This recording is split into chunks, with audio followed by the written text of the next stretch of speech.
मेरा नाम शालिनी है और मेरी उम्र 26 साल है। मैं एक स्कूल टीचर थी। हमारे घर का माहौल बहुत ही सख्त था और मेरे जॉब करने पर भी रोक टोक थी। जब भी मैंने किसी तरह मम्मी से कहा कि पापा को मनाएं क्योंकि घर में पैसों की ज़रूरत है। हमारा कोई भाई नहीं था, जो करना था मुझे ही करना था। जब मैं सब कुछ करने के लिए तैयार थी तो पता नहीं उनको क्या परेशानी थी। हमारे स्कूल में एक अजीब तरीके का बच्चा आता था। मैं उसे अजीब इसलिए कह रही हूँ क्योंकि वो डेली अपने बैग में कोई ऐसी चीज़ डालकर आता था कि जिसे देखकर मैं हैरान रह जाती थी। मुझे स्कूल में पढ़ाते हुए 3 साल होने वाले थे, लेकिन ये बच्चा 2 महीने पहले ही आया था और इसके बैग में एक ऐसी चीज़ थी जिसके बारे में मैं किसी को बता भी नहीं सकती थी क्योंकि मैं फिर खुद भी शर्मिंदा होती। ये बच्चा हमारे स्कूल में पहले नहीं पढ़ता था, इसीलिए कोई इसके बारे में जानता नहीं था। वो बहुत चुपचाप और खामोश रहता था। 4th क्लास का बच्चा था और उसकी उम्र 12 साल होगी। एक दिन मेरी ही ड्यूटी बच्चों के बैग चेक करने पर लगी क्योंकि आजकल बच्चे फ़ोन और वीडियो गेम्स वगैरह बैग में रखकर लाते थे, जिनको स्कूल में लाने की परमिशन नहीं थी। इसीलिए सबके बैगों की तलाशी ली जाती थी। लेकिन जब ये बच्चा मेरे सामने आया और मैंने इसका बैग खोला तो मैं हैरान रह गई। मेरे साथ खड़ी टीचर ने मुझसे पूछा कि क्या हुआ है। मैंने कहा कि कुछ नहीं और बैग को बंद करके उस बच्चे को वापस दे दिया, लेकिन जाते हुए उस बच्चे को हैरान होकर देखती रही। पहला दिन था और जब मुझे पता चला कि ये क्या कर रहा है तो मैं खामोश हो गई। अब तक बैग चेक करने की ड्यूटी मेरी थी, इसीलिए स्कूल की किसी और टीचर को ये बात पता नहीं चली थी और अगर पता चल जाती तो शायद मेरी तरह खामोश नहीं रहती। लेकिन मेरा मामला कुछ अलग था। मैं खुद को बड़ी मुश्किल से संभाल कर घर से बाहर आई थी जॉब करने के लिए। अभी भी मैं लोगों के सामने डर जाया करती थी। कोई मेरे सामने आता तो मैं बहुत ज़्यादा नर्वस हो जाती, लेकिन फिर भी अपने आप को संभाल कर बात करने की कोशिश करती थी। मुझ में कॉन्फिडेंस की बहुत कमी थी। मैं कोशिश करती थी लेकिन मेरे अंदर कॉन्फिडेंस नहीं था। लेकिन उस बच्चे के साथ क्या किया जा रहा था? उस बच्चे का ऐसी चीज़ों तक हाथ पहुंच रहा था। क्या उसके घर में कोई उसको रोकता नहीं था? क्या वो उनके पर्सनल सामान तक भी घुसता था? क्या उसकी माँ को ये बात पता नहीं थी कि वो बैग में कौन सी चीज़ डालकर इस स्कूल में ला रहा है? क्या वो बाकी बच्चों को ये चीज़ें दिखाकर वक्त से पहले उन्हें बड़ा तो नहीं करना चाहता था? कहीं ऐसा तो नहीं था कि ये छोटा सा बच्चा बेशर्मी फैला रहा था और बच्चों के दिमाग में गंदगी तो नहीं भर रहा था? मैंने उस बच्चे पर नज़र रखने का सोचा। मेरे 2 पीरियड्स उस बच्चे के क्लास में भी होते थे। मैं बहुत अच्छे से पढ़ाया करती थी, लेकिन आज मुझे उस पर नज़र रखनी थी। ये बाकी बच्चों की तरह नहीं था, लेकिन थोड़ा चुप रहता था, किसी से ज़्यादा बात नहीं करता था। उसने पूरा दिन ऐसा कुछ भी नहीं किया जो रूल से हटकर था, लेकिन एक बात ऐसी थी जो सच में बहुत अजीब थी। वो ये थी कि वो लंच टाइम में भी अपना बैग अपने साथ लेकर जाता था। वो अपना बैग खुद से दूर नहीं करता था। जब पहली बार उसने अपना बैग मुझे दिखाया था तो वो बहुत परेशान था। जब मैंने उससे कहा कि खोल कर दो, मुझे चेक करना है। मैं बात कर सकती थी, टीचर से भी और अपने दोस्तों से भी, प्रिंसिपल से भी, लेकिन मैं इतनी शर्मिंदा हो गई थी कि मैं बात नहीं कर पा रही थी। लेकिन इस मसले को हल करना चाहती थी। आजकल के बच्चे पहले की तरह मासूम बिल्कुल भी नहीं थे। ये बहुत ही बुरी बात थी क्योंकि यही हमारे देश का भविष्य है और ना जाने ये लोग किस तरफ जा रहे थे। और एक हमारा घर था जहाँ पर मुझे भी फ़ोन रखने की परमिशन नहीं थी। हालांकि मेरी उम्र 25 साल हो चुकी थी, लेकिन मुझे कभी स्कूल से आने में देर हो जाती तो बहुत डांट सुननी पड़ती थी। मम्मी कहती कि क्या करती हो, देर हो रही थी तो बता नहीं सकती थी? तो मैंने कहा कि कैसे बताती, कबूतर के ज़रिए तो पैगाम नहीं भेजती। आपको पता है कि मेरे पास फ़ोन नहीं है, एक छोटा सा फ़ोन रखने दें। मैं बड़ा फ़ोन नहीं रखूँगी, बस फ़ोन उठाने के लिए फ़ोन रख लूँगी। मम्मी इस बात को नहीं मानती थी। वो कहती थी कि पापा अगर परमिशन देते हैं तो रख लो, लेकिन पापा को कौन समझाता? पापा से बात करना तो बहुत मुश्किल था। वो तो मुझे नौकरी से भी निकलवा देना चाहते थे। पापा का कहना था कि जॉब करने लगी है तो अब अजीब अजीब डिमांड्स रख रही है, छोड़ दे नौकरी और घर बैठ। हमारे घर में बहुत परेशानी थी, लेकिन पापा ये मानने को तैयार ही नहीं थे कि हमारे यहाँ पर इतनी परेशानी है। वो कहते थे कि जिसने हमें इस दुनिया में भेजा है वो अन्न भी देगा। भगवान अन्न देता है, कोई भूखा नहीं सोता।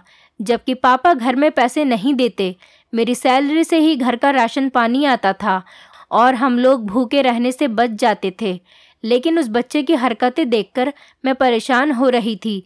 एक दिन मैंने उस बच्चे को रोक लिया और उससे अकेले में ले जाकर पूछा और कहा कि तुमने ये क्या डाल रखा है? तुम्हें शर्म नहीं आती? ऐसी चीज़ें क्यों स्कूल लेकर आते हो? रोज़ ये चीज़ तुम्हारे बैग में होती है। तुम्हारे मम्मी पापा हैं या नहीं? मैं प्रिंसिपल को शिकायत लगाऊं? उस बच्चे ने पहले तो सारी बातें सर झुकाकर आराम से सुन ली और उसके बाद जब उसने सर उठाया तो उसके चेहरे पर बच्चों वाले भाव नहीं थे, किसी ऐसे इंसान के भाव थे कि या तो वो मुझे मार देना चाहता है या फिर मुझे ब्लैकमेल करना चाहता है। जैसे वो मुझे अभी कहेगा कि अच्छा तुम मेरी शिकायत लगाओगी, इतनी हिम्मत है तुम में। उसने मुझे 2 पल देखा और कहा कि तुम किसी को कुछ नहीं बता सकती। इतना कहकर वो वहाँ से चला गया और सचमुच मेरी सांस रुक गई थी। मैं डर गई थी, जैसे कि मुझे सच में किसी बड़े आदमी ने धमकी दी हो और कहा कि तुम कुछ नहीं बता सकती और अगर बताओगी तो मैं तुम्हें जान से मार दूंगा या कुछ ऐसा करूंगा जो तुमको हमेशा याद रहेगा। उस बच्चे के अंदर न जाने क्या एहसास था जो मुझे महसूस हो गया और मैंने सच में किसी को कुछ नहीं बताया। मैं किसी को कुछ भी नहीं बता सकती थी। मैं प्रिंसिपल के सामने इस तरह की बात कैसे करती? वो बच्चों को स्कूल से निकाल देती हैं। हो सकता है वो ये सब मासूमियत में कर रहा था, लेकिन आज उसके चेहरे पर मुझे मासूमियत नज़र नहीं आ रही थी। ये बात तो पक्की थी और ये भी हो सकता था कि कोई और उसके बैग में भी ये चीज़ रख रहा था और अब तो काफ़ी देर हो चुकी थी। अगर मैं अब बताती भी तो मुझसे पूछा जाता कि ये सब कब से हो रहा है और अगर मैं कहती कि 2 महीने से, तो उन्होंने यही कहना था कि आपने पहले क्यों नहीं बताया? आपको किस बात का डर था? क्या आप भी उस बच्चे के साथ मिली हुई थी? इतनी सी बात बताने में आपको कौन सी शर्म आ रही थी? अब तो मैं बीच में फंस चुकी थी। कहते हैं कि अगर हम किसी पाप का हिस्सा नहीं होते तो मुखबिरी करते, इसलिए मैं चुप रही थी और उसकी राजदार बन चुकी थी। एक दिन उसका काम पूरा नहीं था तो मैंने उसे डांट दिया और कहा कि तुम्हारा दिमाग पढ़ाई की तरफ नहीं है, किन चीज़ों में लगाया हुआ है, इन चीज़ों से अपना दिमाग हटा लो। लेकिन अगले ही दिन कुछ ऐसा हुआ कि मैं हैरान रह गई। मेरे पैरों तले से ज़मीन निकल गई। उस बच्चे ने क्वेश्चन याद नहीं किया था। मैं उसे 5-6 दिन से माफ़ कर रही थी। मेरी आदत नहीं थी, मैं बच्चों पर हाथ नहीं उठाती थी, लेकिन उसने मुझे इतना मजबूर कर दिया। जब मैंने कहा कि क्वेश्चन क्यों याद नहीं है तो वो कहने लगा कि नहीं करूँगा, मेरी मर्ज़ी, मैं कुछ भी करूँ। ये सुनकर मुझे और गुस्सा आ गया। मैंने उस बच्चे को हल्का सा थप्पड़ लगाया, लेकिन वो बच्चा ऐसे ज़मीन पर गिरा जैसे कि मैंने उसे बहुत ज़ोर से मारा है, जबकि मैं बच्चों को ऐसे नहीं मारती थी। वो बच्चा ज़मीन पर गिरकर रोने लगा। तभी साथ वाले कमरे में से टीचर आ गई और कहने लगी, क्या कर दिया? इसे मारने की परमिशन नहीं है। मैं भी बहुत बुरी तरह घबरा गई।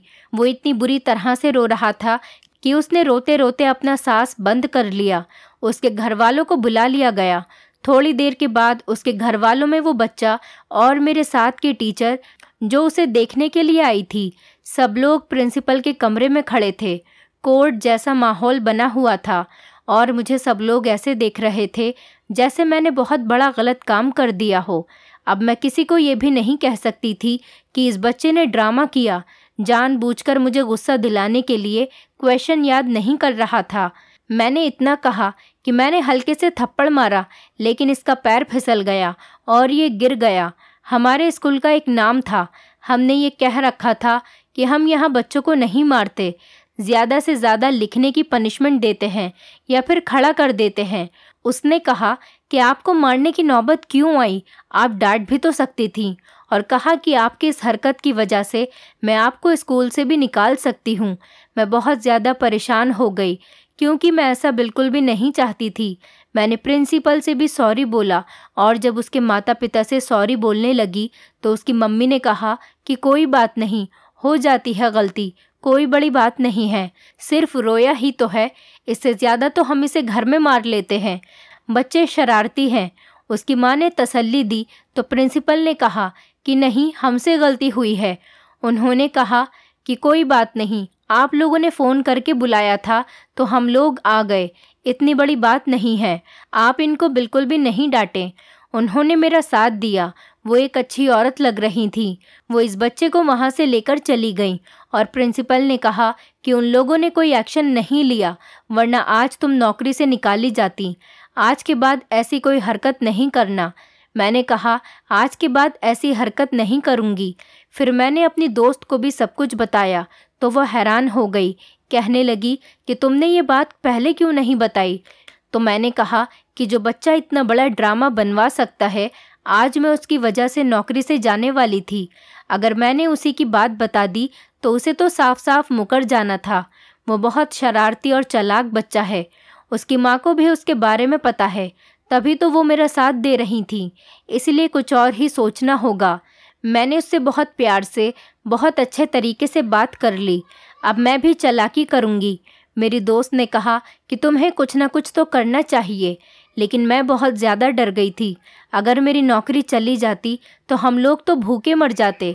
मुझे कुछ ऐसा करना था कि जिससे मेरी नौकरी को भी कोई ख़तरा ना हो। मुझे बच्चे की माँ बहुत अच्छी लगी थी। शायद वो अपने बच्चे के बारे में बहुत अच्छी तरह से जानती भी थी। उसने मुझसे बहुत अच्छे तरीके से बात भी की थी।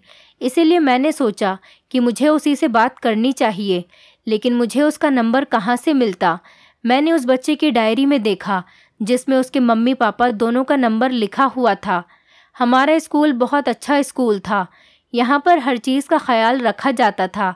अगर किसी बात की कोई इमरजेंसी पड़ जाए, इसीलिए मम्मी पापा दोनों का नंबर दिया जाता था। मैंने उसकी मम्मी का नंबर कॉपी कर लिया और घर जाकर कॉल की तो उसने मेरी कॉल नहीं उठाई।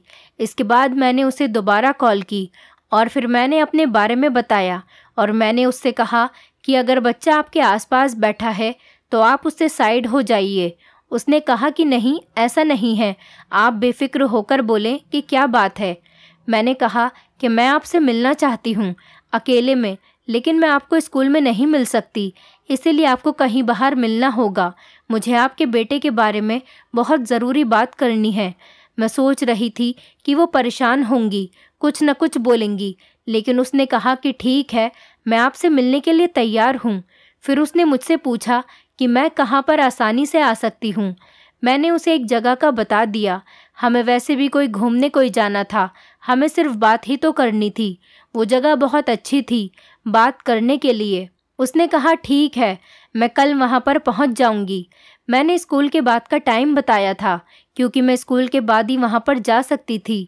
उस औरत से बात करके मुझे बहुत अच्छा लगा।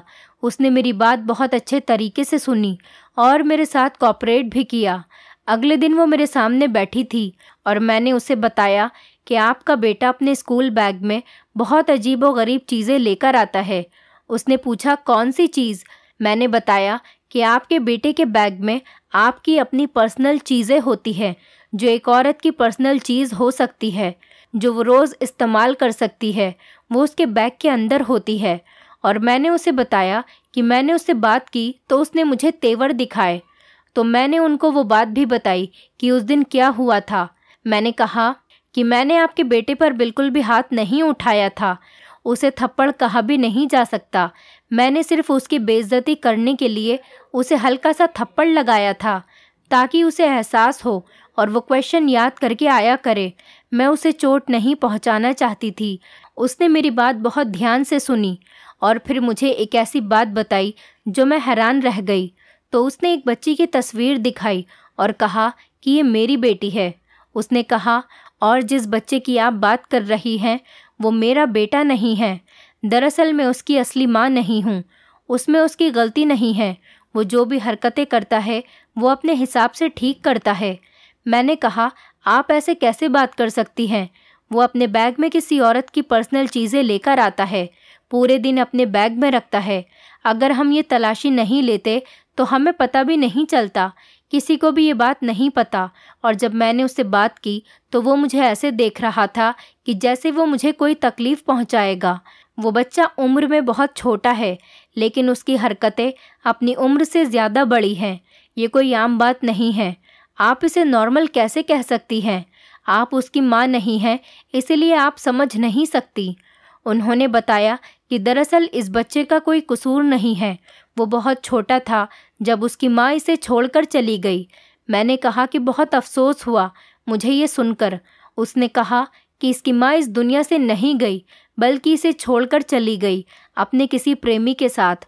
उस टाइम चिंकू बहुत छोटा था और वो उसे छोड़कर अपने प्रेमी के साथ चली गई और पलटकर उसकी तरफ देखा तक नहीं। वही वक्त है कि जब ये बच्चा सदमे में चला गया और आम बच्चे की तरह नहीं रहा। उसके बैग में उसकी माँ का एक जोड़ा और ज्वेलरी और कान का झुमका जो ये अपने पास रखता है।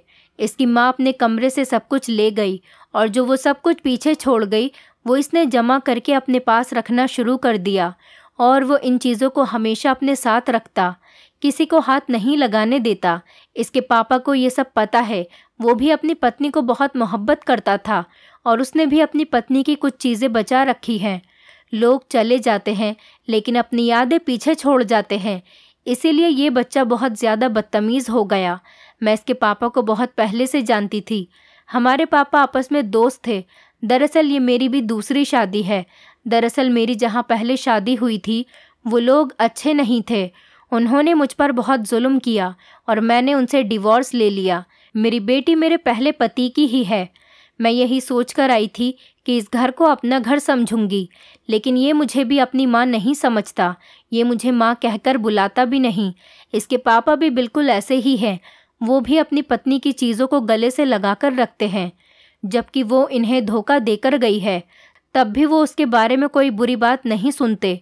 कभी कभी मुझे रात को अपने कमरे में से रोने की आवाज़ें आती हैं। वो उसके पापा होते हैं जो अपनी पहली पत्नी की जुदाई में रो रहे होते हैं।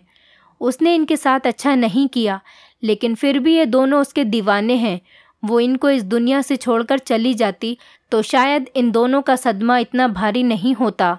लेकिन ये दोनों बाप बेटे एक जैसे ही हैं।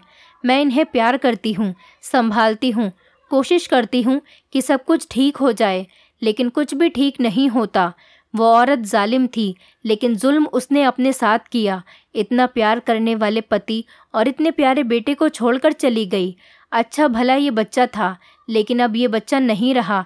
इसमें बच्चों वाली कोई बात ही नहीं है। ये सबसे बदतमीज़ी करता है, बुरी बुरी बातें करता है, उल्टे सीधे जवाब देता है, मारपीट करता है। पिछले स्कूल से भी इसलिए ही निकाला गया था क्योंकि वहाँ पर भी इसने एक बच्चे को मारा था। उसकी चीज़ों को लिए एक छोटे से बैग में डालकर अपने साथ लिए फिरता है।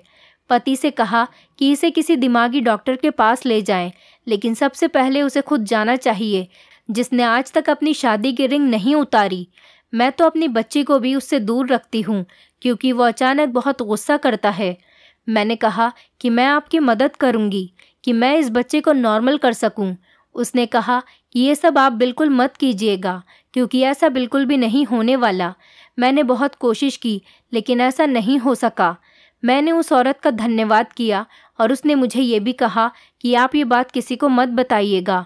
कल को अगर कोई और टीचर इसके बैग में ये चीज़ें देख लेती है तो आप उसे समझा दीजिएगा, क्योंकि अगर ये चीज़ें इससे छीन ली जाएं तो ये पागल हो जाता है और नुकसान पहुंचा सकता है। घर आई तो मैं उस बच्चे के बारे में यही सोचने लगी कि लोग कैसे अपनी खुशी के लिए अपने बच्चों की ज़िंदगी और दिमागी हालत बर्बाद कर देते हैं। उसकी माँ पता नहीं कहाँ बैठी अपनी ज़िंदगी में जी रही होगी, लेकिन उसका बच्चा 10 साल की उम्र से ही दिमागी बीमारियों से ग्रस्त हो गया, लेकिन उसे उसकी कोई परवाह नहीं। लेकिन मैंने भी सोच लिया था कि ज़िंदगी में कोई अच्छा काम करने का मौका मिल रहा है तो मैं ज़रूर करूँगी। मैं उससे दोस्ती करने की कोशिश करूँगी। ये काम बहुत ज़्यादा मुश्किल था। वो लड़का जो पहले से ही किसी से बात नहीं कर सकता, मेरे साथ तो उसने पहले ही बदतमीज़ी की थी। मैंने उससे कहा कि ये चीज़ें किस लिए, इतना तो बता दो, लेकिन वो कुछ नहीं बोला। फिर एक दिन एक और टीचर ने उसका बैग चेक करना चाहा तो वो मेरी तरफ देखने लगा जैसे मुझसे कुछ कह रहा हो कि मुझे बचा लो। मैंने उस टीचर को बातों में लगाकर उसका वो बैग खुद देख लिया और मैंने टीचर से कहा कि इसमें कुछ भी नहीं है। उस दिन उस बच्चे को मुझ पर थोड़ा सा भरोसा हुआ और उसने मेरे साथ दोस्ती की। धीरे धीरे हमारी दोस्ती बढ़ने लगी। फिर हम एक दूसरे से बातें करते, फिर उसने धीरे धीरे मुझे अपनी माँ के बारे में बताना शुरू किया कि ये उसकी माँ की चीज़ें हैं। मैं उनसे बहुत प्यार करता था। मैंने उससे कहा कि कभी कभी हमारे मम्मी पापा हमें छोड़कर चले जाते हैं, लेकिन उनके जाने के बाद हमें अपनी ज़िंदगी को जीना पड़ता है। मैंने उसे बहुत समझाया। मैं उससे बहुत प्यार से बात करती थी। उसे क्वेश्चन याद नहीं होते थे तो मैं उसकी मदद किया करती थी। मुझे हैरानी हुई कि वो सच में एक बहुत अच्छा बच्चा था, लेकिन वो डिप्रेशन में था। धीरे धीरे उसके डिप्रेशन दूर होने लगे तो वो जल्दी एक अच्छा बच्चा बन गया। तो वो सबकी इज्जत करता और सबसे बहुत अच्छे तरीके से बात करता था। मैंने उससे कहा कि तुम्हारी मम्मी इस दुनिया में है, किसी दिन तुमसे मिलने आएंगी, तुम उनको माफ़ कर दो, क्योंकि भगवान कहते हैं कि हमें सबको माफ़ कर देना चाहिए। उनकी चीज़ों को दिल से मत लगाओ, उनकी चीज़ों को कहीं संभाल कर रख दो। उसने मेरी बात मानी और उसने ऐसा ही किया। इसी बीच मैंने उसकी माँ से कहा कि वो भी अपने पति को टाइम दे, उसका ख्याल रखे और उसे भी अपनी पत्नी की यादों से निकाले।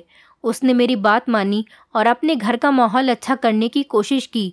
फिर मैंने कहा कि अपने पति और बेटी और बेटे को घर से लेकर निकला करो, बाहर जाया करो। तभी मेरी दोस्ती उसके साथ हो गई और हम दोनों एक दूसरे से बातें भी करने लगे।